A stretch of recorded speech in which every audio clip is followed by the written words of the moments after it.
একটা আমার ছিল মোবাইলে, আসিয়া কেন ভুলতে পারে নাই। কিন্তু এবার যে আবার লামিসা মেয়েটা কত ভালো ছিল, কত মেধাবী ছিল।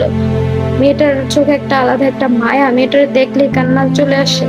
এই মেয়েটার বিচার একদম কড়াকড়ি ভাবে হোক, আমি চাই, আমার দেশের মানুষ চায়, সবাই এটা চায়।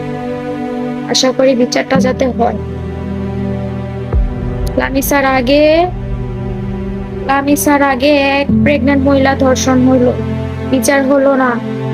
তারপরে এক বাবা 5 জনকে জবাই করে চলে গেল, এটারও বিচার কোনো হলো না। আবার লামিসা আসলো। কি চলতেছে দেশটার মধ্যে, কি হচ্ছে, কোথায় বাস করতেছি, বাসা থেকে বের হতে পারি না, আতঙ্কে আতঙ্কে মরে যাই, বাসা থেকে বের হতে পারি না, দরজায় ধাক্কা দিলে মনে হয় যেমন কে আসলো, আতঙ্কে থাকি। মানে ঘরের বাসার ভিতরে থেকেও আমরা একটা আতঙ্কের মধ্যে আছি, আর বাহিরে তো দূরের কথাই।